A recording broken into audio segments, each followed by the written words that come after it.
Et ça a été pendant tout un temps un combat, des difficultés, des luttes. Et je crois que ces combats, ces luttes, nous les vivons constamment dans l'Église, dans la vie de tous les jours. C'est pour ça qu'on a besoin de la parole. On a besoin de rentrer dans la parole pour comprendre. Non seulement pour comprendre, parce que bien sûr que c'est bien de comprendre, mais quand on comprend, il faut que la parole soit révélée. Le Saint-Esprit vous révélera. L'Esprit nous éclaire. L'Esprit nous fait comprendre vraiment. Parce que par notre intelligence, on peut comprendre certaines facettes de la parole. Mais est-ce qu'on peut vraiment la comprendre dans l'Esprit ? Et il n'y a que le Saint-Esprit qui peut nous éclairer et nous donner la pensée de l'Esprit.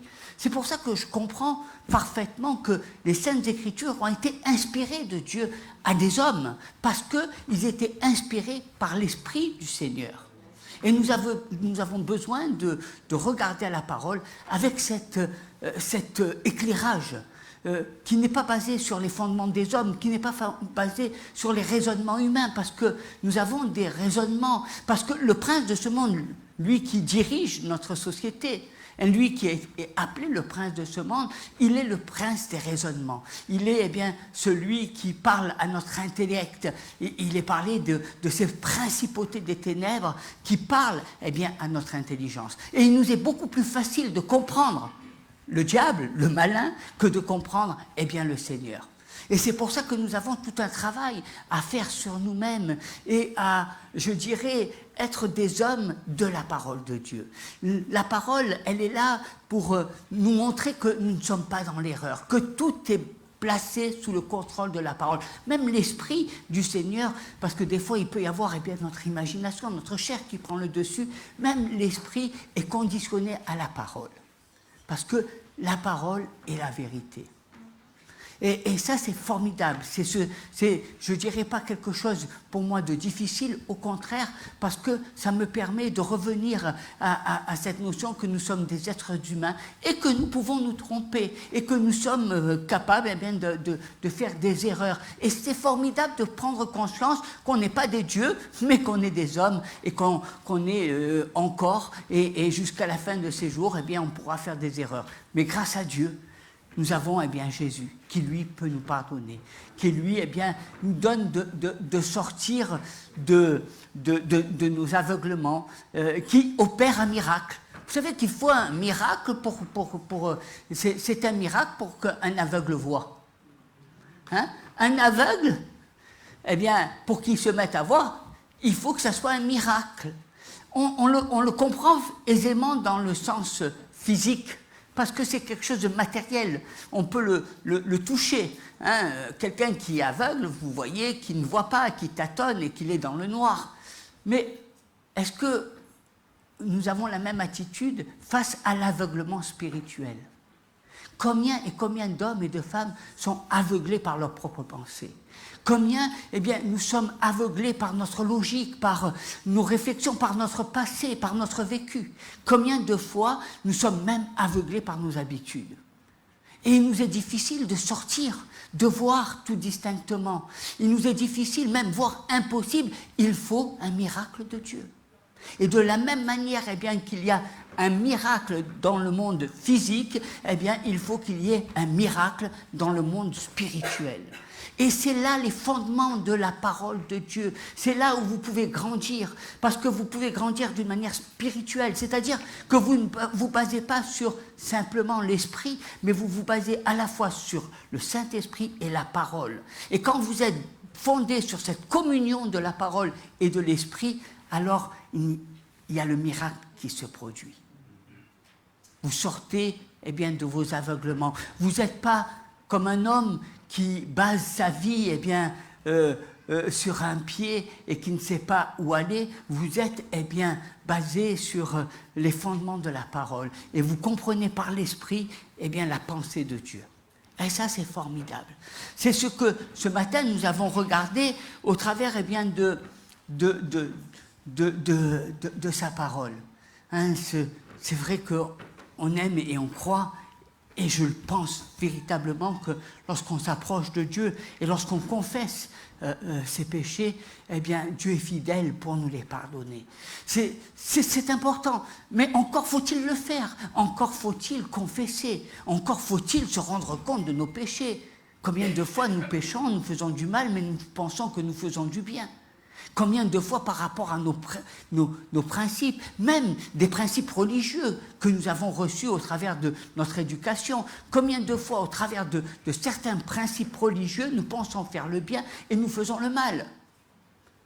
Combien de fois Jésus s'est indigné contre les pharisiens qui étaient des hommes de Dieu et en leur disant « vous ne comprenez pas ». L'esprit, vous ne comprenez pas, vous vous basez sur la lettre, mais vous n'allez pas dans l'esprit de Dieu. Et Dieu, eh bien, souvent n'a pas dit de faire comme ça. Et il brisait, il était révolutionnaire parce qu'il se démarquait des lois pour rechercher l'esprit du Seigneur.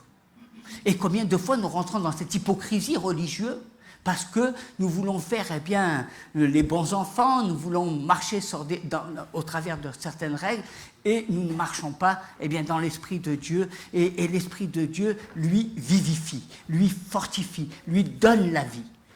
Et c'est à cela que nous sommes appelés. Je dirais que la parole, elle doit être dite dans toute son identité et nous devons apprendre de la parole pour grandir, pour que nous soyons un peuple soyons fermes. Une armée de Dieu, pensez à Gédéon qui a dû à un moment donné, pour remporter la victoire, laisser la plupart des membres et prendre simplement 300 soldats aguerris pour aller à la bataille. Et Dieu lui a donné la victoire. Nous avons besoin, et le monde a besoin, c'est pas nous, mais c'est le monde, et c'est notre ville, et c'est notre pays, et ce sont les nations. Les nations ont besoin eh bien, d'une armée de Dieu. Une armée de Dieu qui est basée sur la parole de Dieu et qui marche dans la parole. C'est ce qui fait des héros, c'est ce qui fait que nous triomphons. Nous ne pouvons pas être des chrétiens à la fois eh bien, marchant dans le monde, vivant avec nos propres intérêts, nos propres choses, comme il a été dit, recherchant notre propre satisfaction et d'un autre côté, eh bien, prendre que ce qui nous intéresse de la parole de Dieu. Dieu nous demande de tout lui apporter. Il a demandé à Abraham eh bien, d'y apporter ce qui était le plus cher à son cœur, son fils. Et Dieu veut rien que tu gardes pour toi, et souvent il y a des choses qui sont chères à nos cœurs, des choses que nous gardons, que nous privilégions, que nous ne voulons même pas que Dieu eh bien, mette son regard sur ça. Et c'est ces choses-là que Dieu veut, parce que rien ne doit être caché, rien n'est caché. Et quand Dieu voit que tu lui caches, eh bien, il en est de même quand eh bien, Adam et Ève ont voulu cacher leurs péchés. Au lieu d'avouer qu'ils avaient pris part eh bien, à cet arbre défendu, ils ont caché. Ils ont voulu cacher. Et c'est Dieu, lorsqu'il s'est aperçu qu'ils cachaient quelque chose, et alors qu'il le savait, eh bien, qu'il les a attrapés et que la condamnation s'est manifestée. Dans l'épître de Jean, au chapitre 1er, verset 9, il est dit « Si nous confessons nos péchés, il est fidèle et juste pour nous les pardonner et pour nous purifier de toute iniquité. » Je crois que cette parole est vraie et authentique.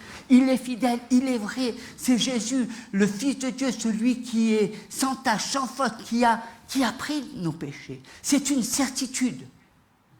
Nous ne pouvons pas tergiverser, nous ne pouvons pas remettre la parole en question. Il l'a pris. Il l'a pris.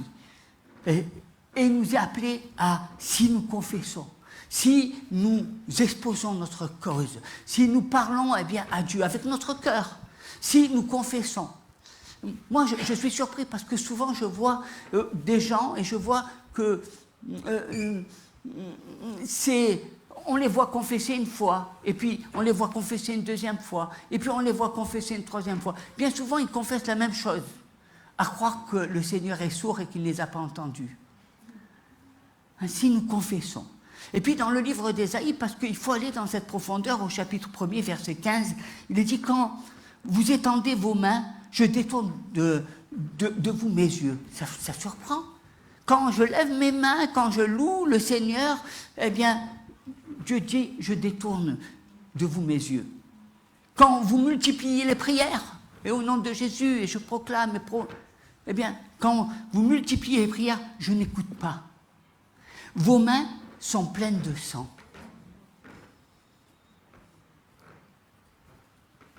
On aime louer, on aime lever nos mains, on aime proclamer, on aime multiplier des prières, comme des moulins. Vous savez, dans certaines religions, il y a les chapelets, et puis il y a les moulins à prière. On aime ça.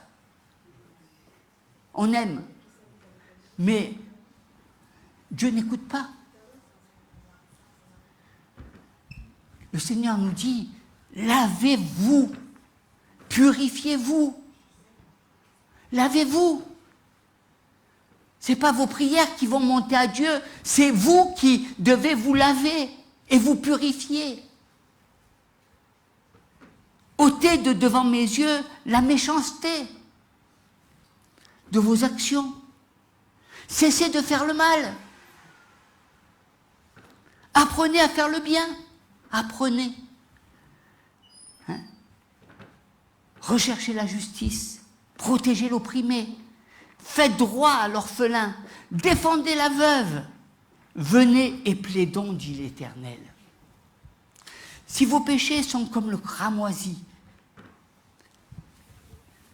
eh bien, ils deviendront blancs comme la neige. Venez et plaidons. Venez et exposez. N'ayez pas peur de vos fautes, de vos erreurs, mais venez et parlez à Dieu, afin de vous purifier, afin de ne plus marcher comme des aveugles, afin de ne plus être conduits par des esprits qui vous amènent à devenir méchants.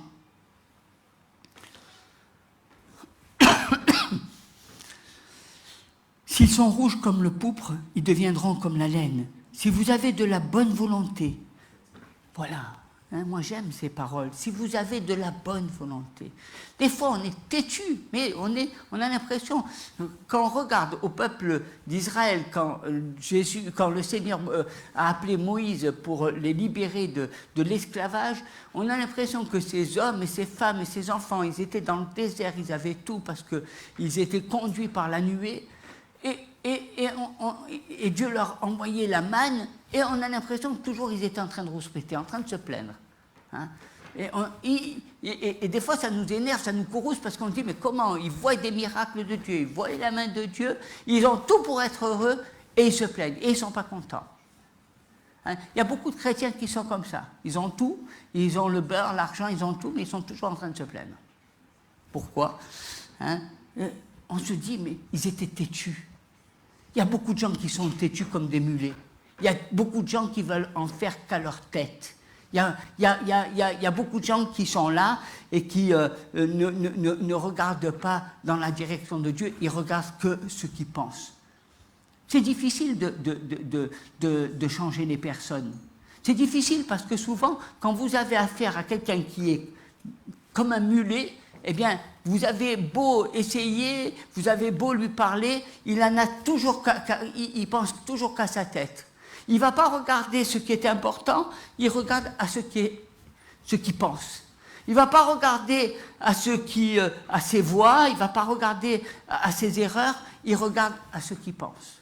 Il ne cherche pas à comprendre. Il est dans une façon, il est dans une vision qui fait que finalement il est aveuglé, il ne voit plus les choses qui sont importantes, il ne voit plus les choses qui sont essentielles, il est perdu dans ses pensées, dans ses raisonnements, dans ses calculs, finalement il passe à côté. Et vous avez beau expliquer, et vous avez beau essayer de montrer que la personne est dans une mauvaise voie, elle est têtue.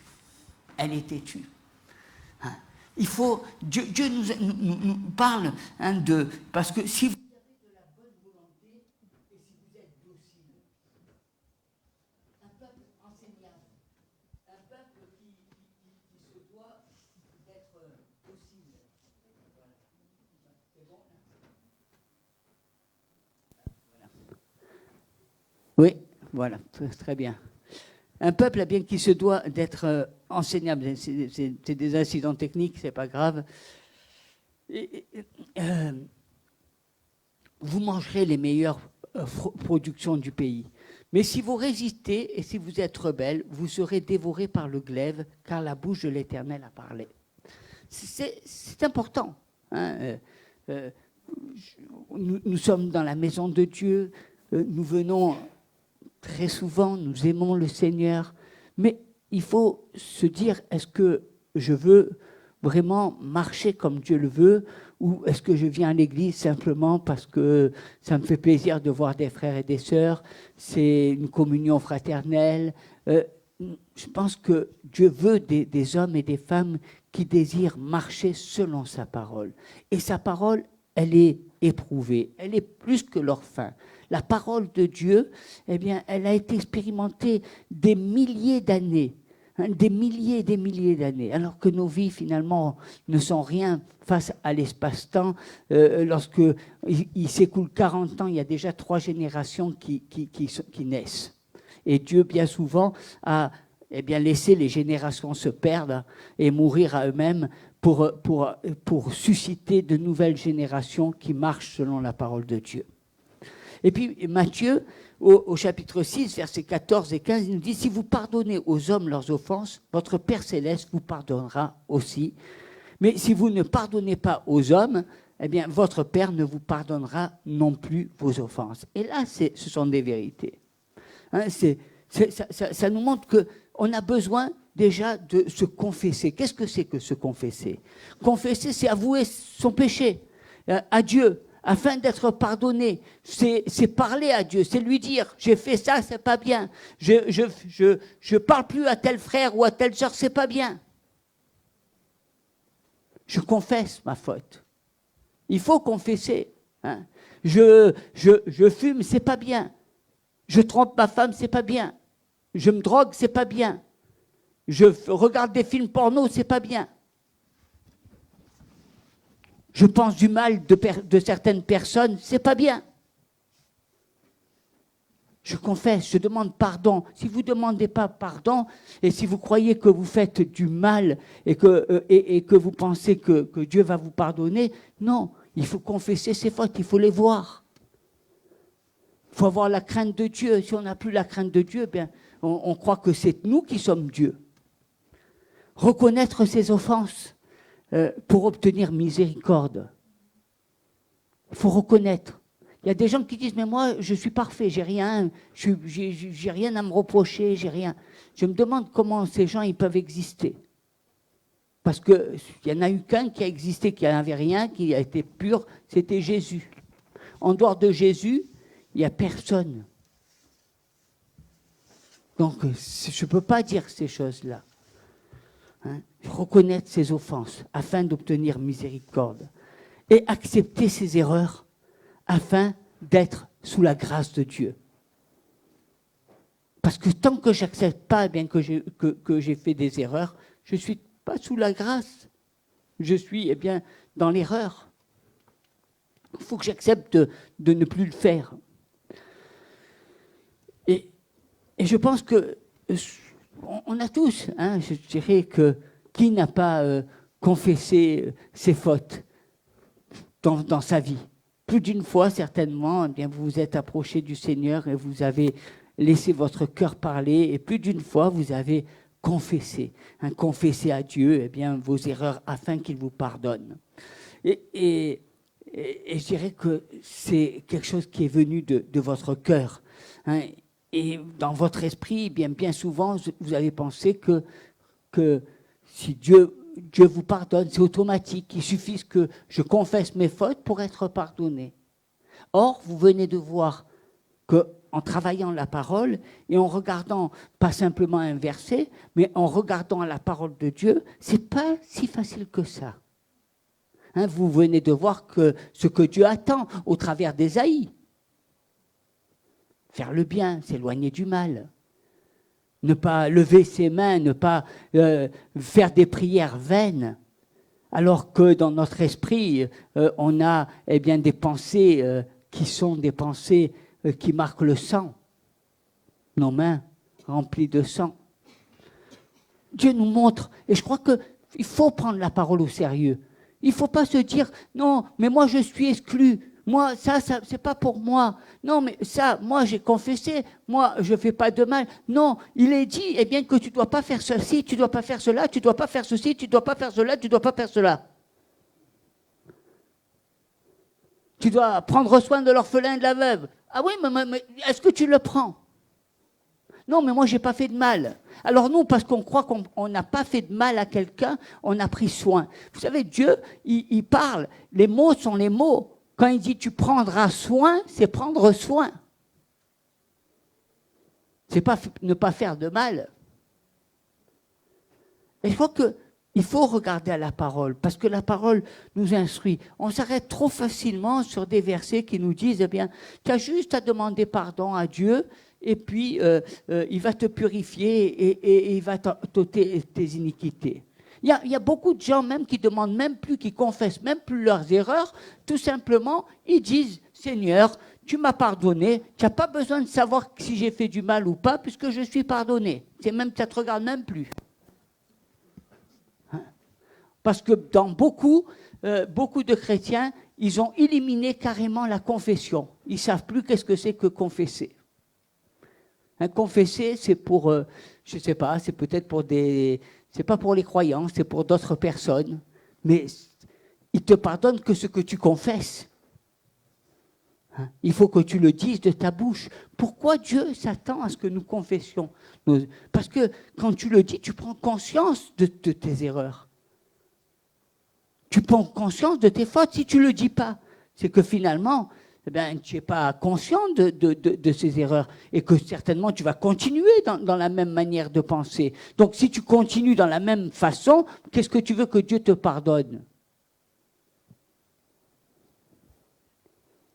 C'est pour ça que le Seigneur nous révèle eh bien, ce qui ne va pas dans notre vie, nous montre nos erreurs, nos égarements, afin justement de nous faire prendre conscience et que nous puissions les confesser de notre bouche pour plus les commettre, pour ne plus pécher, pour plus faire ce qui est mal aux yeux de Dieu.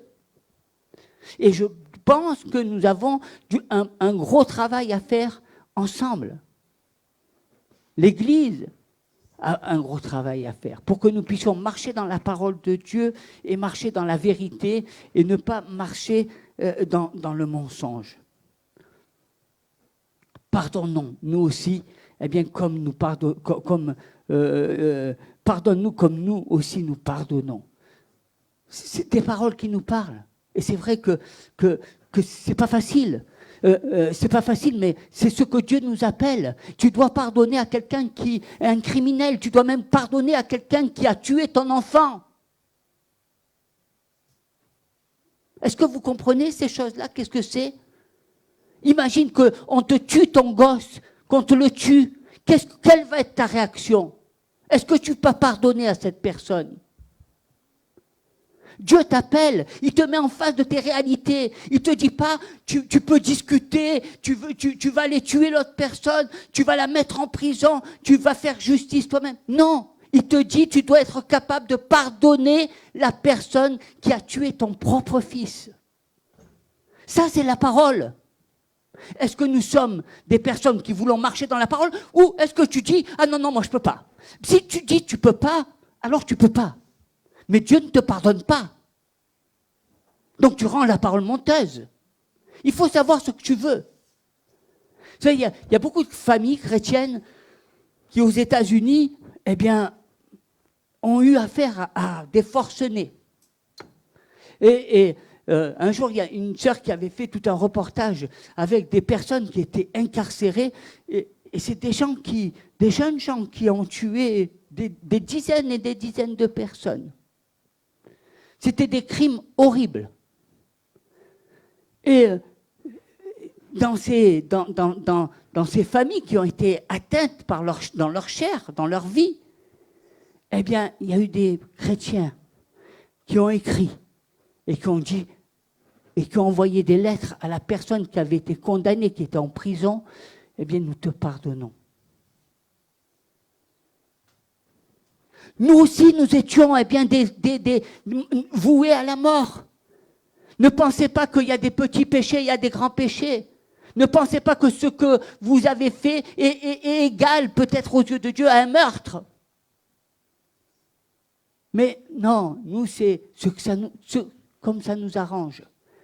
Moi, je veux vous mettre en face des réalités, je veux vous mettre en face de la parole. Et je veux que vous soyez honnêtes. Et non pas que vous soyez en train de tergiverser ou de donner des raisonnements humains. Parce que vos raisonnements humains seront toujours des raisonnements humains. Mais moi, je veux que vous adoptiez les raisonnements de Dieu. Parce que les raisonnements de Dieu, ils subsistent d'âge en âge et d'éternité en éternité. Et le ciel nous est ouvert et l'éternité nous est ouverte au travers de la vérité, non pas du mensonge. Donc tu dois te mettre en face des réalités. Parce que si tu ne te mets pas en face des réalités, si tes pensées ne sont pas alignées à la pensée de Dieu, eh bien tu rends la parole menteuse et tu ne pourras pas hériter du royaume de Dieu. C'est ça la vérité. Mais nous préférons nous mentir. Nous préférons, eh bien, ne pas voir les choses en face. Nous préférons, finalement, faire que ce qui nous arrange. Ah, Dieu, il est beau, il est gentil, il est magnifique. Et moi, je suis beau, et je suis gentil, et je suis magnifique. C'est pas vrai. Dieu nous met en face de sa parole. Et la parole de Dieu est la vérité. Et nous devons mettre en pratique sa parole. Et la parole de Dieu, elle n'est pas facile à vivre. C'est pas facile de pardonner à ceux qui t'ont offensé. C'est pas facile de pardonner à tous ceux qui t'ont fait du mal. C'est pas facile à pardonner à ceux qui t'ont craché sur la figure à des moments dans ta vie. C'est pas facile. Mais Dieu t'invite. Il n'y a pas de choix. Il n'y a pas ta solution et la solution de Dieu. La seule solution, c'est que tu pardonnes à ceux qui t'ont offensé. C'est peut-être dur, ça fait mal. Peut-être que tu n'y arrives pas pour l'instant, mais c'est la seule vérité. Il n'y a pas d'autre vérité. Et je voudrais vous parler de confesser, parce que combien de fois, eh bien, nous confessons les choses, et nous les confessons, je dirais, pas comme le Seigneur l'attend. Vous savez, il y a une histoire qui nous montre, c'est Judas, dans Matthieu au chapitre 27, c'est Judas avait livré, vous savez qu'il a livré Jésus, alors Judas qui l'avait livré, voyant qu'il était condamné, se repentit. Judas se repentit. Et rapporta les 30 pièces d'argent aux principaux sacrificateurs et aux anciens en disant « J'ai péché en livrant le sang innocent ». Ils répondirent « Que nous importe, cela te regarde maintenant ». Judas jeta les pièces d'argent dans le temple, se retira et alla se pendre. Comment Judas, il se repent. Judas, il rend l'argent qu'on lui avait donné. Vous avez une histoire qui nous montre qu'il y avait Zachée. Zachée était sur un arbre et Jésus est passé par là. Et Jésus lui a dit, je viendrai manger chez toi ce soir. Il a été touché et il a rendu tout ce qu'il avait spolié à ce peuple. Et le salut est rentré dans sa maison. Et là, on voit Judas. Judas qui se repent et on voit qu'au lieu de marcher, d'être libre, d'être pardonné, il va se pendre. Pourquoi ?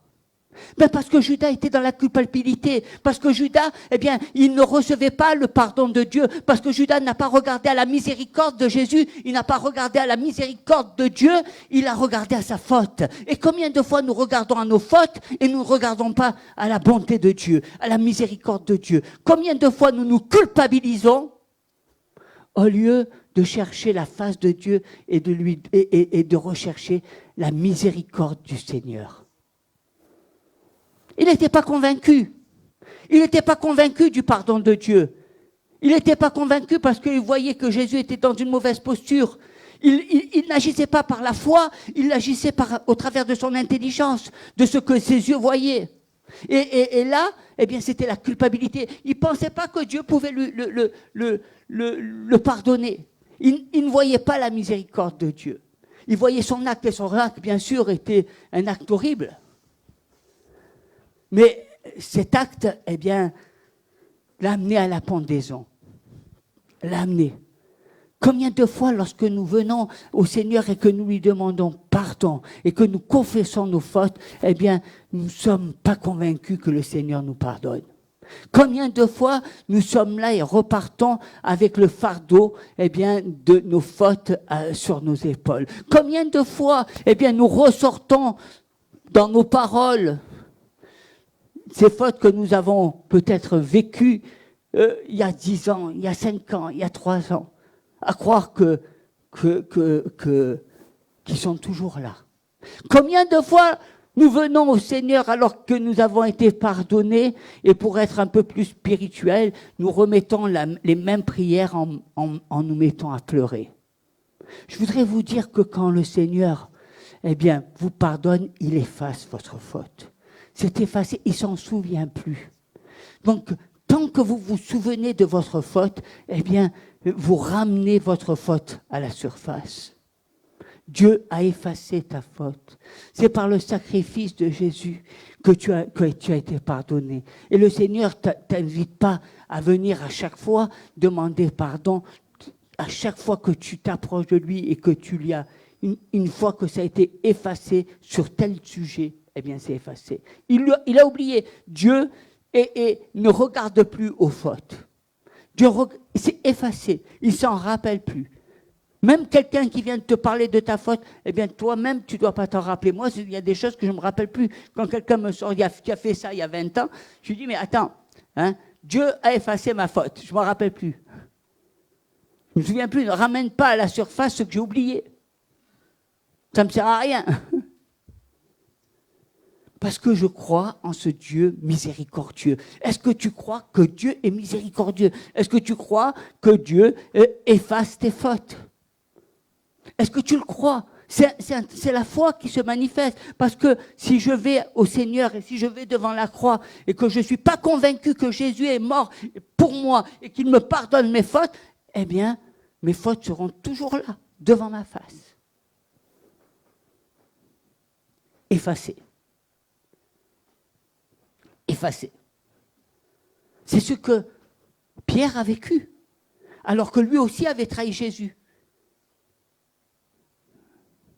Mais il a fait appel à la miséricorde de Dieu. Il a fait appel au pardon de Dieu. Il a fait appel à ce Dieu qui avait effacé sa faute. Et le Seigneur n'y a pas tenu rigueur. Combien de fois vous êtes sous l'empire de la culpabilité? La culpabilité, c'est souvent la culpabilité qui vous ôte la joie. C'est souvent la culpabilité qui, un petit peu, c'est l'ombre, le spectre noir qui rôde autour de vous et qui vous donne toujours mauvaise conscience. Cette culpabilité qui fait que vous prenez même la faute des autres. Cette culpabilité qui vous empêche de voir clair en vous-même. Cette culpabilité qui souvent vous empoisonne la vie parce que la culpabilité n'a de cesse que de vous condamner. Tu es coupable. Alors que Dieu est miséricordieux. Et quand tu confesses, quel que soit le péché, Dieu te le pardonne. Peu importe la justice des hommes. Il faut rendre aux hommes ce qui appartient aux hommes. Mais recherchons la vérité dans la parole de Dieu. Peu importe si la personne va être en prison. Ce qui est important pour la personne, c'est qu'elle sache que Jésus l'a sauvée, qu'elle est libre pour toute l'éternité.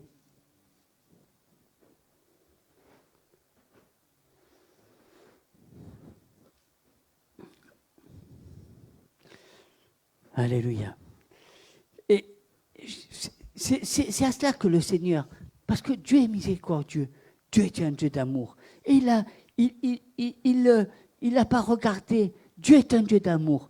Combien de fois, toi, tu rejettes tel frère ou tu rejettes telle sœur parce que ces paroles ne te conviennent pas, parce que ceci, parce qu'elle t'a fait peut-être du mal. Mais qu'est-ce que vous pensez que Jésus, qui a été trahi par Pierre, et qui lui ouvre les bras, et qui lui dit, Pierre, m'aimes-tu? Et lui disant, oui, je t'aime, je t'aime. Combien de fois, nous sommes là dans des situations où nous condamnons, où nous rejetons les personnes, où nous ne voyons plus l'amour. Alors que l'amour triomphe, alors que Jésus, c'est un acte d'amour. Alors que quand tu vois Jésus, tu vois l'amour qui a été incarné. Donc tu vois l'amour. Et si tu rejettes l'amour de ton frère ou de ta sœur en Christ, tu rejettes l'amour de Jésus-Christ. Vous êtes, chacun de vous, rempli de l'amour de Dieu. Et quand je vous vois, je vois Christ en vous. Christ en vous, l'espérance. Christ en vous, eh bien, la vie du Seigneur. Parce que je sais que, même si dans votre chair, il y a des choses qui ne vont pas, je sais que vous avez mis votre espérance dans le Seigneur. Et c'est ce qui fait que vous êtes mes frères et mes sœurs en Christ. Et que ça a de la valeur à mes yeux. Ça a du poids. Parce que je sais que dans le ciel, eh bien, nous serons ensemble. Et nous allons nous retrouver. C'est à cela que le Seigneur nous appelle. Ouais. J'appelle parce que, si vous voulez, Dieu nous interpelle et nous montre, confesser. Si tu n'as rien à confesser, je t'invite à creuser un petit peu dans ton esprit et à rechercher ce qui ne va pas. Marque sur un papier. Tu verras qu'il y a beaucoup de choses. Tu verras qu'il y a beaucoup de choses que tu penses que c'est de ton plein droit, que tu avais raison, que tu as agi parce qu'on t'avait fait du mal, que tu t'es préservé, que tu t'es protégé, que tes réactions. Mais quand vous mettez ça à la lumière de Christ, vous vous apercevez que c'est une attitude humaine, charnelle, que c'est émotionnel. C'est vos émotions, vos peurs, vos craintes. Est-ce que Dieu est le Dieu de la peur, de la crainte? Non, ce sont des armes du diable, pas des armes de Dieu. Dieu est un Dieu de justice, de victoire. Il vous demande d'aller jusqu'au bout. Dieu vous accompagne tous les jours. Dieu vous donne la victoire sur vos difficultés si tu les affrontes. N'aie pas peur de tes craintes, n'aie pas peur de tes doutes, n'aie pas peur de ces démons que tu vois tout le temps devant tes yeux, mais au contraire, proclame la puissance de Dieu et tu verras bien que tous ces esprits s'éloigneront de toi. Dieu est un Dieu de victoire. Dieu te demande d'aller jusqu'au bout, de te battre jusqu'au bout. Le malin va te désarmer, le malin va chercher à te décourager, le malin va chercher à ce que tu n'affrontes pas les situations. Mais à chaque fois que tu t'es défaussé des situations, eh bien, ces situations, elles reviennent, et elles reviennent, et elles reviendront, parce que c'est la volonté de Dieu, eh bien, que tu résistes pour avoir la victoire. Et que tant que ces situations, tu n'auras pas eu la victoire, eh bien, tu seras captive.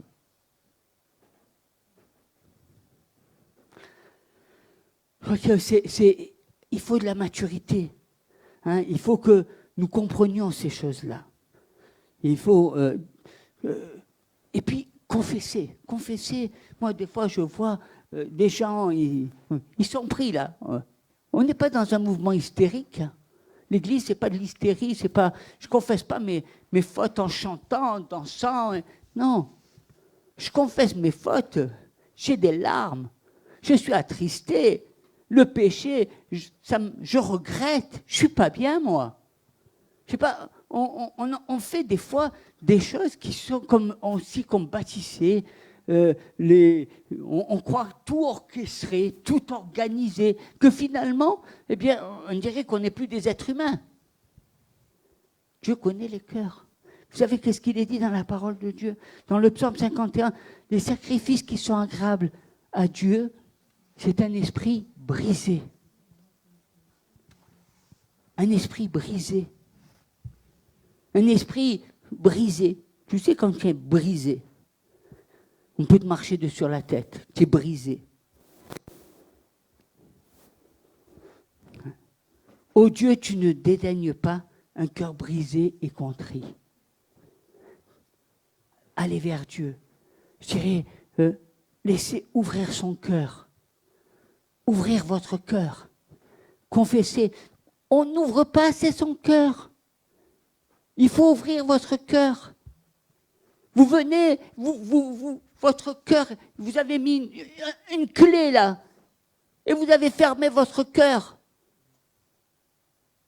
Mais ce n'est pas un cœur de pierre que Dieu veut, c'est un cœur de chair, c'est un cœur qui saigne, un cœur qui est brisé, un cœur qui, comme vous voyez quelqu'un, ah oui, ça je sais, quand on rencontre quelqu'un, comment tu vas ma sœur? Ah ça va pas, j'ai des problèmes d'argent, tu peux pas t'imaginer, comment je vais vivre? Et puis la santé, et puis tu as vu les actualités. Ah, là on ouvre notre cœur, hein? Et à Dieu? À Dieu, non. À Dieu, non. À Dieu, non, non, non. Dieu, ça va. Merci Seigneur, tu me... Ouvre ton cœur. C'est pas aux gens que tu vas ouvrir ton cœur. C'est pas les gens qui vont avoir la solution. C'est pas parce que tu vas parler à droite et à gauche et à droite et à gauche de tes problèmes que tu auras la solution. La solution, elle vient de Dieu. Est-ce que tu t'es mis à genoux devant le Seigneur et tu as dit, Seigneur, j'ai des problèmes d'argent, comment je fais? J'ai besoin de toi. Ah non, ça on ne sait pas. Ça, on ne sait pas. Parce que notre intelligence, parce que notre esprit, il prend toujours le dessus, il veut avoir le contrôle. Alors finalement, tu mets ton espérance en qui? En toi, pas en Dieu. Il faut savoir en qui tu mets ton espérance. Un cœur brisé, ça fait mal.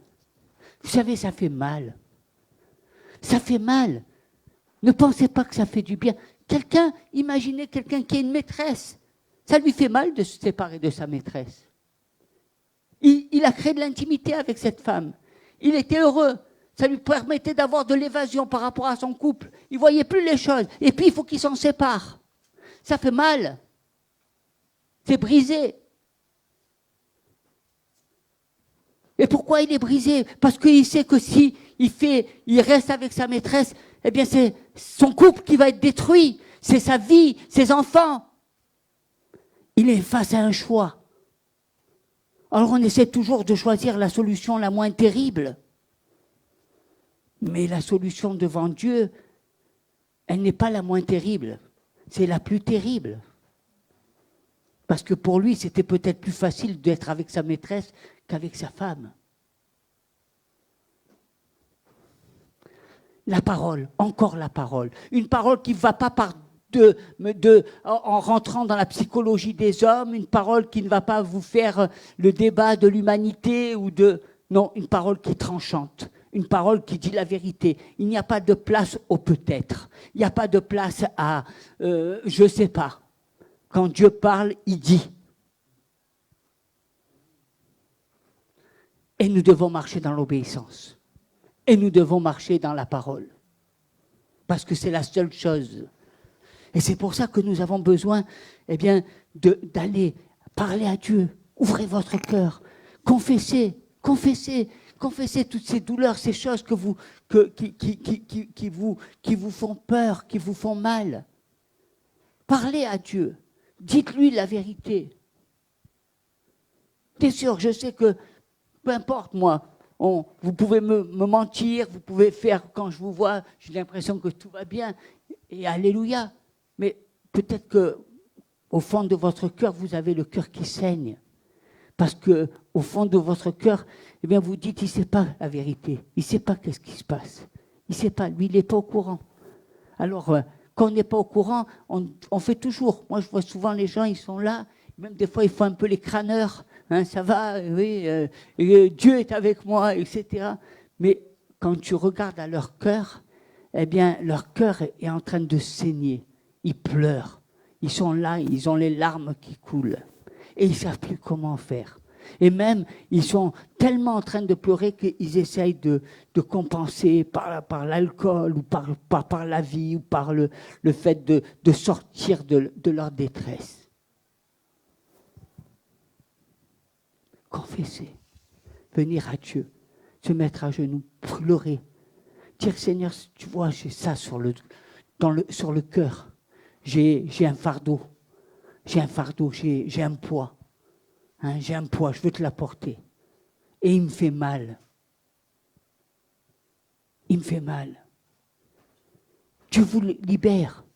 Même des fois, les libérations ne sont pas faciles à vivre. Parce que des fois, eh bien, ce n'est pas ce que vous attendez. Vous croyez, vous demandez à Dieu d'agir comme vous avez envie. Vous demandez à Dieu, eh bien, vous lui parlez, vous lui dites vos erreurs, vos fautes, vos transgressions, et vous lui dites aussi la solution que vous voulez. Et s'il ne fait pas comme vous voulez, eh bien là, vous vous mettez en colère. Et vous dites, non, mais ta solution ne me convient pas, je préfère rester avec mon péché. N'oubliez pas que Dieu dit va et ne pêche plus. Hein? Si Dieu te pardonne, eh bien c'est pour pas que tu recommences. Si Dieu t'ouvre les yeux, c'est pour pas que tu agisses encore et encore. Hein? C'est à cela que le Seigneur t'appelle. Il t'appelle à avoir un cœur brisé. Ça fait jamais du bien de faire du mal à quelqu'un. Vous imaginez des fois, vous dites des choses méchantes, mais vous croyez que vous allez dormir tranquille chez vous en pensant même pas ce que vous avez dit. Mais vous avez des personnes que vous avez dit du mal. Dieu a les regards sur eux. Dieu a les regards sur ta faute.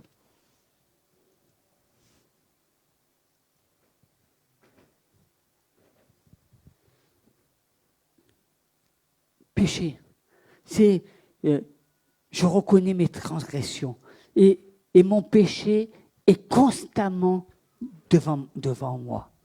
Quand tu pèches devant le Seigneur, c'est terrible.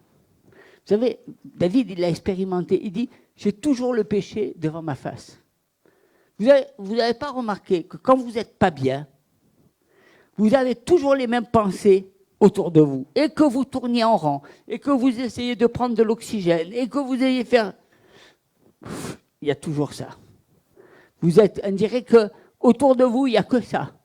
Vous essayez de vous en sortir, vous essayez de faire avec, vous essayez de prendre votre mal en patience, vous essayez. Mais dans votre tête, dans votre cœur, il n'y a que ça. Tant que vous n'êtes pas libéré, vous êtes captif. Et ça vous fait mal. Vous ne savez plus comment faire. Vous êtes là, dans la détresse. Vous ne savez plus de quel pied danser. Vous ne savez plus comment vous devez agir. Vous êtes captif. Le péché nous rend captifs. Le péché nous emprisonne. Le péché, nous empêche d'être heureux. Le péché nous enlève la bénédiction. Le péché nous condamne.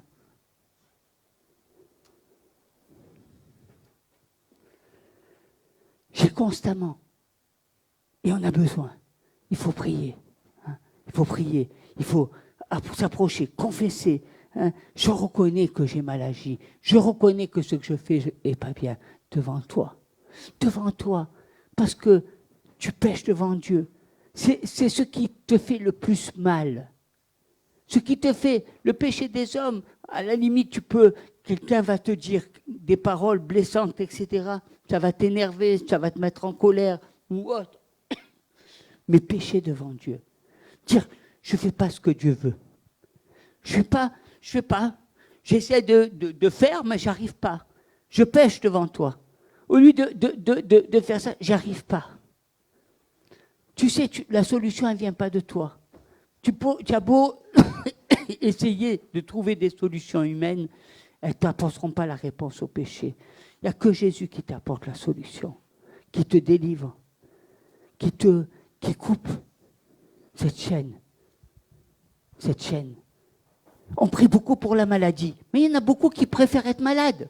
Il y en a beaucoup qui sont habitués à vivre malades. Il y en a beaucoup de chrétiens. Je connais des chrétiens que quand vous les voyez, la première des choses qu'ils font, ah, j'ai mal au rein, ah, j'ai pas dormi, ah, j'ai ceci, ah, j'ai cela. Ils pensent tout le temps. Tu leur dis, mais viens, on va se promener, viens, on va faire ci. Non, ça va pas aujourd'hui. Comment tu vas? Non, je suis pas bien dans ma tête. Non, j'ai ci. Ils se complaisent dans la maladie.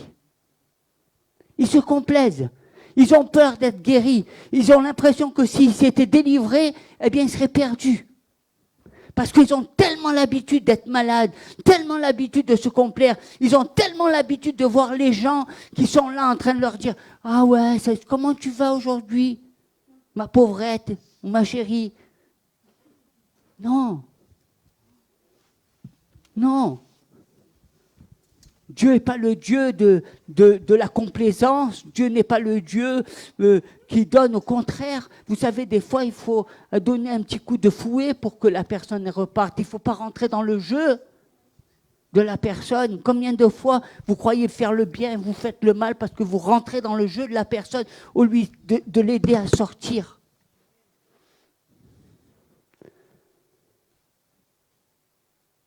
Combien de fois même Vous aimez cette situation parce que ça vous donne, eh bien, d'avoir une position supérieure. Parce que ça vous donne d'avoir, voilà, je te comprends, je suis ton ami, hein, je suis la personne qu'il te faut, je suis la personne qui aime tes problèmes, je suis la personne qui supporte tes problèmes, je suis la personne qui est tous les jours dans tes maladies avec toi. Non, ça c'est de la charité chrétienne, mais ce n'est pas la parole de Dieu. La parole de Dieu, c'est d'aider la personne à se sortir. Hein, de lui dire que les portes du cachot ont été ouvertes. La prison, elle a été ouverte. Hein, et maintenant, tu es libre. Et tu dois vivre.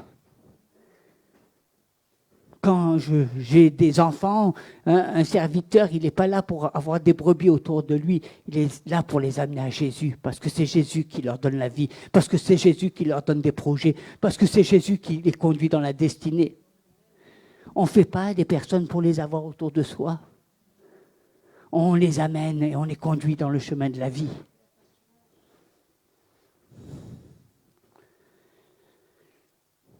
C'est important, hein. C'est important parce que c'est la conviction. C'est savoir ce que je fais.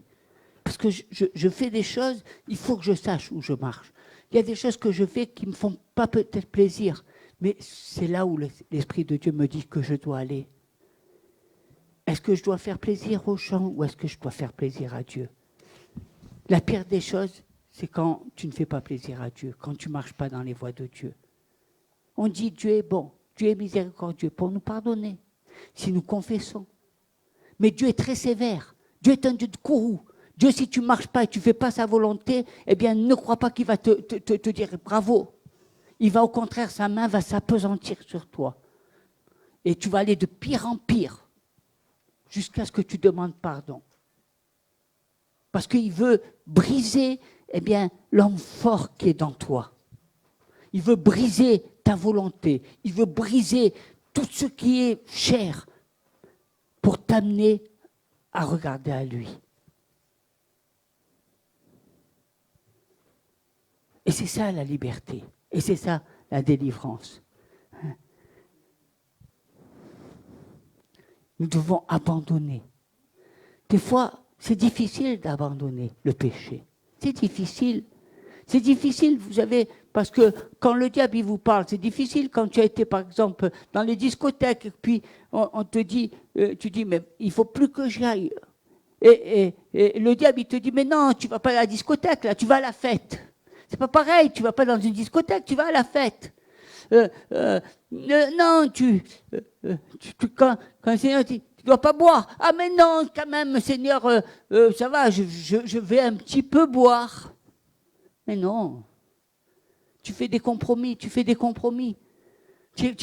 le compromis. Tu peux pas. Ça t'empêche de rentrer dans la plénitude de Dieu, ça t'empêche de rentrer dans le plan de Dieu. Tu ne peux pas.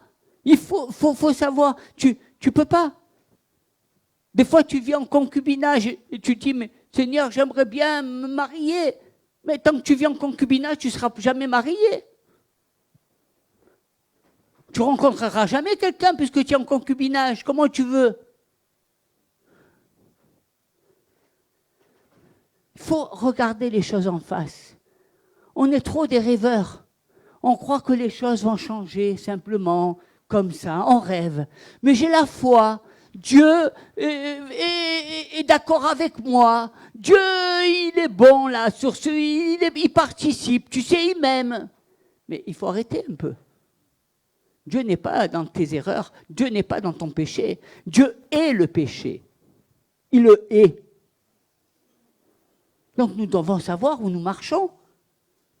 Après on dit, mais je ne suis pas heureux, je ne suis pas heureuse, parce que moi, Dieu m'a abandonné, il ne m'aime pas. Tu ne fais pas ce que Dieu veut.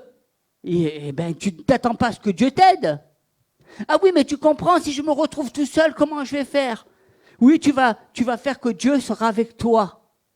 Tu vas faire qu'à ce moment-là, quand tu seras tout seul, eh bien, tu t'appuieras sur le Seigneur. Il sera le Dieu de ton espérance. Et Dieu va agir. Et Dieu t'ouvrira les portes. Mais seulement non. Non, non. On a été habitué au Papa Noël. On aime bien le Père Noël, là, qui vient avec un coup de baguette et puis il va agir. Non. Je suis désolé. Regardez la parole. Vous savez, moi, je suis désolé. Pourquoi je dis ça? Parce que je vois beaucoup de gens qui ont cru les mêmes choses et qui sont toujours dans un état de désespérance. Donc, quand tu vois quelqu'un qui, au bout de 20 ans, 15 ans, il est toujours dans la même salade, eh bien, tu dis, il s'est raconté des salades. Il ne s'est pas raconté des paroles de Dieu. Il faut voir les choses en face. Ne croyez pas que les choses se font toutes seules. Elles se bâtissent. Et ne pensez pas que Dieu va tout arranger comme ça. Non. Vous avez des choix à faire en permanence. Et vous devez faire les bons choix. Et ce n'est pas facile. C'est ça la vie. C'est ça la vie. Confesser le péché sans avoir, je dirais, le cachant, sans avoir l'intention de le stopper. Dans Proverbes, chapitre 28, verset 13, celui qui cache ses transgressions ne prospère point, mais celui qui les avoue et les délaisse obtient miséricorde. Celui qui cache. Comme il y en a qui cachent. Vous savez, moi je suis aguerri. Il y a beaucoup de choses que je sais que je ne dis pas parce que j'ai de la correction. Dieu aussi est un Dieu qui a de la correction. Il sait beaucoup de choses sur beaucoup, mais il ne le dit pas. Parce que vous le cachez. Rien n'est caché devant la face de Dieu. Dieu voit tout. Rien n'est caché. C'est ça. On veut être dans le Seigneur, mais on veut cacher des choses à Dieu. On veut qu'il ne touche pas une certaine partie de notre vie. On veut qu'il y a des choses qu'on dit, Dieu, tu vois, je t'aime bien, je t'aime, je te loue, je te célèbre, je viens à l'église. Mais il y a des choses là dans ma vie qui ne sont pas claires. Hein. Mais ferme les yeux. Je te demande de fermer les yeux. Ça va me passer dans le temps. Ferme les yeux. Hein? Ne regarde pas ça. Comment vous voulez que Dieu, il regarde, il vous voit dans le péché et il demeure avec vous dans le péché? Il ne peut pas accepter. Il est complice. Si tu fais quelque chose qui ne plaît pas à Dieu, il ne va pas te dire « je suis avec toi ». Quelqu'un qui trompe sa femme, qui est marié, qui va tromper sa femme, Dieu n'est pas, n'est pas avec la femme ou l'homme quand ils sont dans l'adultère. Vous imaginez ce qu'on demande à Dieu? Et ce que vous demandez à Dieu dans l'adultère, ça se retrouve dans la cigarette, et ça se retrouve dans l'alcool, et ça se retrouve dans la pornographie, et ça se retrouve de partout, parce que c'est la même chose. Eh oui, c'est le même problème.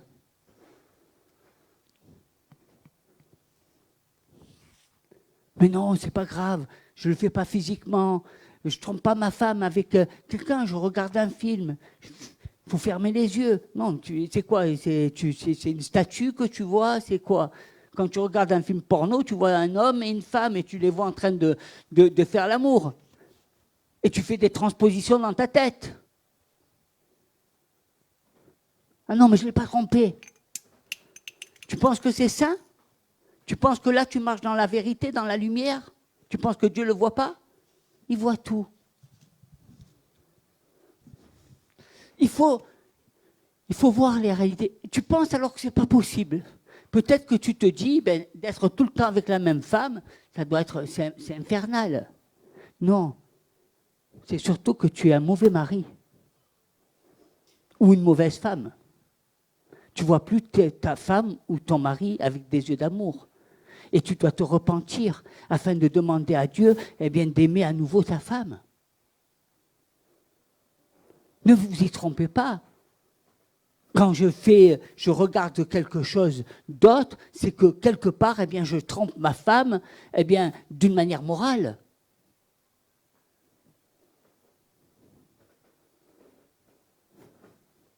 C'est pour ça qu'il faut voir les choses. Le Seigneur en parle. Et je crois que nous, on ne veut pas voir la réalité. Saint, pour nous, non. Oui, c'est difficile de te séparer du péché. Mais Tu le proclames tous les dimanches. Bon sang, tu dis que tous les dimanches, Jésus m'a libéré du péché. Tous les dimanches que tu viens, tu chantes, tu parles, tu cries, tu sautes. Tous les dimanches, tu dis, il m'a libéré du péché. Et quand je regarde ta vie, tu es encore prisonnier. Et après, tu te dis, mais il ne se passe rien dans ma vie. Je ne suis pas béni, j'avance pas spirituellement. J'ai l'impression de tourner en rond. Mais pourquoi? Pourquoi? Tu t'es posé la question, pourquoi? C'est pas de la faute du pasteur, c'est pas de la faute de un tel, c'est pas de la faute de l'autre, c'est ta faute. Pourquoi? Il faut regarder les choses comme ça, c'est pas de la faute des autres. C'est pas parce que le pasteur t'a pas dit, ou t'a pas engueulé, ou t'as pas... C'est ta faute, c'est toi. Et Dieu, il aime pas ça. Et tant que tu feras ça, eh bien, il sera là comme ton adversaire et pas ton ami. Et il t'empêchera de rentrer dans le plan qu'il a pour toi. Il faut comprendre. Moi, j'aime le Dieu bon. Il est bon avec celui qui marche droit, qui écoute sa parole et qui a la crainte de Dieu. Il n'est pas bon avec celui qui est tordu. Il est pire. Il est même méchant. Pas méchant, je ne pourrais pas prononcer ce mot de Dieu, mais il est sévère quand il sait que quelqu'un connaît la parole et qu'il la transgresse. Il va pardonner plus facilement à quelqu'un qui est du monde qui ne sait pas et qui fait l'erreur que nous qui sommes croyants. Parce que nous, on connaît la parole. Donc quand le Seigneur nous dit, mais tu connais ça, pourquoi tu ne fais pas comme je t'ai dit?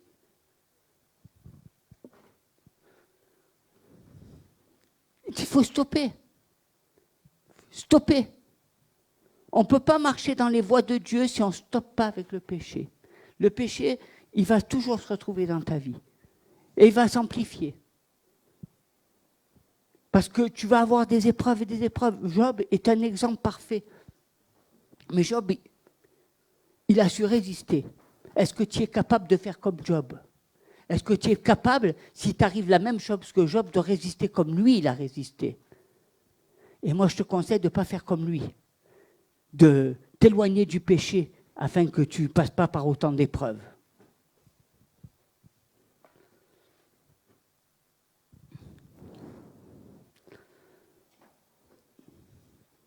Aucune offrande ne pardonne du péché.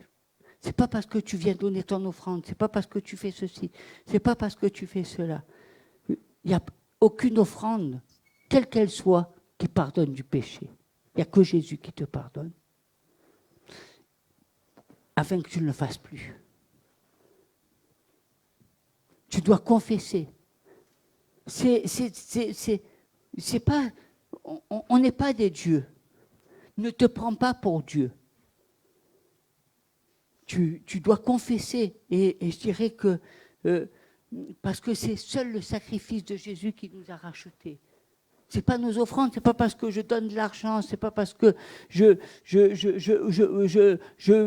fais des bonnes œuvres, etc., que je suis pardonné de mes péchés. C'est pas parce que je suis, mettons, très riche et que je fais j'investis de l'argent pour des hospices ou pour des hôpitaux, etc., que je fais de bonnes œuvres, que je serai libéré du péché. Il n'y a que Jésus qui nous libère du péché. Hein, que Jésus. Seul son sacrifice à la croix. Hein, et ce n'est pas non plus en me flagellant, en me tapant dessus du matin jusqu'au soir que je vais être libéré du péché. Hein, ce n'est pas en étant là en train de me dire, non, le Seigneur te libère du péché. Le Seigneur veut, c'est un temps où Dieu veut et donne la capacité. Vous savez, il donne la capacité. Ne te dis pas, j'arrive pas. Ne te dis pas, je pourrais pas. Ne te dis pas ceci. Ferme les portes. Ferme les portes au péché. Ferme les portes. Dis, je n'irai plus. Dis, Seigneur, je veux marcher dans tes voies.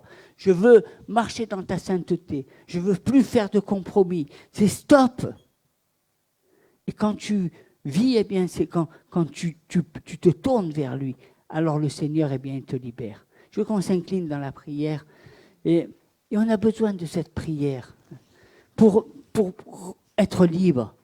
Je voudrais que souvent on a le sentiment que les gens ne grandissent pas spirituellement. Souvent on a l'impression qu'ils tournent en rond, qu'ils font comme ils sont dans le désert là, pendant 40 ans.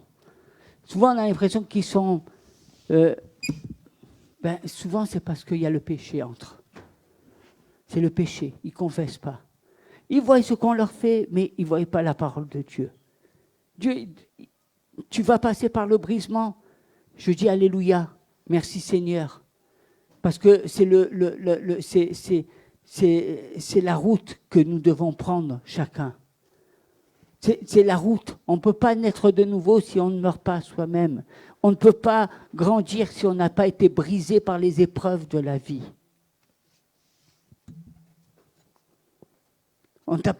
Tu t'es bercé de fausses illusions ou d'un faux Dieu en te disant que Jésus, il était là pour te porter et te donner que les bonnes choses. Non. Le Seigneur nous appelle. Il nous appelle à confesser, à nous libérer, à marcher dans sa sainteté, dans la lumière. Et je crois que c'est ça qui est important.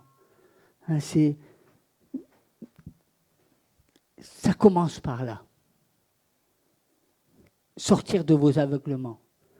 Sortir de toutes ces zones qu'on ne veut pas traiter. Parce qu'on se dit, je ne me sens pas capable, j'y arrive pas, et bon, je ne suis pas encore assez... non.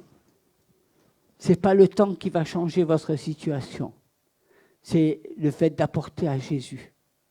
Et de dire, Seigneur, eh bien, maintenant je veux marcher dans tes voies. Maintenant, Seigneur, je veux marcher dans ta lumière. On va bien regarder à Jésus et je priais pour vous. Priez pour moi aussi. Alléluia. Seigneur notre Dieu, je te demande de toucher tes enfants. Je demande vraiment de les toucher, de parler à leur cœur. Seigneur, tu vois, eh bien, peut-être tout ce qu'ils portent au-dedans et ce qu'ils veulent oublier et qu'ils veulent mettre de côté. Seigneur, toi, il n'y a rien qui est de côté. Toi, tout est mis à la lumière. Toi, tu pardonnes quand on te confesse. Toi, tu pardonnes, eh bien, si nous aussi nous pardonnons à ceux qui nous ont opprimés. Toi, Seigneur, eh bien, tu nous pardonnes, et tu pardonnes nos fautes. Tu pardonnes, Seigneur, eh bien, nos manières de voir, nos agissements. Seigneur, combien de fois nous avons fait du mal, combien de fois nous nous sommes mal comportés, combien de fois, alors que toi, Seigneur, t'as donné ta vie. Tu n'as rien fait, tu nous as toujours tendu les bras. Toi, tu es là et devant nous et tu nous dis je t'aime. Et nous, eh bien, on a l'audace de venir de dimanche en dimanche avec des mains sales, avec eh bien, le péché qui est sur nos mains, sur nos fronts. Seigneur, je demande d'arrêter, de stopper cette manière de voir les choses. Je demande d'agir dans nos vies afin qu'on se mette devant toi et que, Seigneur, eh bien, que tu agisses, que tu nous libères de toutes ces choses. Seigneur, tu libères eh bien, l'opprimé, tu libères le pécheur, tu as libéré même la femme qui était prise en adultère. Et Seigneur, eh bien, nous complaisons dans le péché. Nous te louons, nous t'adorons en ayant le péché dans nos vies. Seigneur, je te demande eh bien, de toucher nos cœurs afin qu'on soit honnête avec toi, qu'on soit sincère, que vraiment, eh bien, on s'amuse plus avec toi, parce que Seigneur, ça c'est des jeux, c'est de l'enfantillage, c'est de la religiosité, c'est ce qu'on fait dans les églises religieuses, mais toi tu es le Dieu de la vérité. Je demande, Seigneur, vraiment que tu nous touches, que tu touches nos cœurs afin que ça soit, qu'on ait vraiment le désir dans nos cœurs de nous séparer, de se séparer, que ton esprit travaille dans nos vies, qu'il travaille, qu'on se sépare eh bien, du vieil homme, de la vieille femme, qu'on ne soit pas sans arrêt en train de te demander des choses alors que nous-mêmes, eh bien, on n'est même pas capable de marcher dans la lumière. Seigneur, tu as effacé nos fautes, mais tu ne couvres pas notre péché. Seigneur, tu as effacé nos transgressions, mais tu ne couvres pas nos transgressions. Seigneur, tu es un Dieu de vérité, de justice, de droiture. Je demande, Seigneur, eh bien, de nous confronter les uns les autres dans la vérité, de nous mettre en face de nos vies, afin que, que quand nous regardions dans un miroir, c'est toi que nous voyons. Mais Seigneur, ne nous montre pas le vieil homme. Ne nous montre pas, Seigneur, toutes ces choses. Et si tu nous les montres, c'est que tu veux qu'on s'en sépare.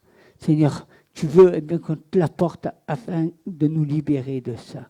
Libère, Seigneur, libère tes enfants de toutes ces choses, de tous ces esprits, de toutes ces pensées, de toute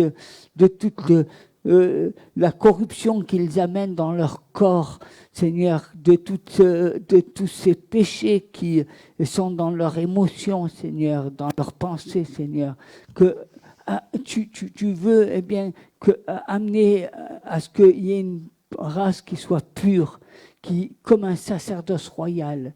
Et Seigneur, tu nous appelles à marcher dans cette pureté. Tu nous appelles à sortir de ce monde, à marcher dans la lumière. Seigneur, donne-nous le désir. Mets en nous, Seigneur, le désir, la volonté. Mets en nous, Seigneur, la capacité d'être docile et de marcher. Montre-nous, Seigneur, nos erreurs. Montre-nous, Seigneur, tous nos aveuglements. Montre-nous, Seigneur, tout ce qui ne va pas dans notre vie. Montre-nous, Seigneur, par ton Saint-Esprit, afin que, Seigneur, nous sachions mettre notre vie à la lumière. Parce que tu es notre ami, parce que tu es celui qui veut agir puissamment dans notre vie. Parce que, Seigneur, toi, tu veux notre bien et tu ne veux pas notre mal. Je demande, Seigneur, par la puissance de l'Esprit Saint, de toucher le cœur, de toucher tes enfants, de les amener, Seigneur, à ces temps. Alléluia. J'aimerais qu'on aille dans la musique et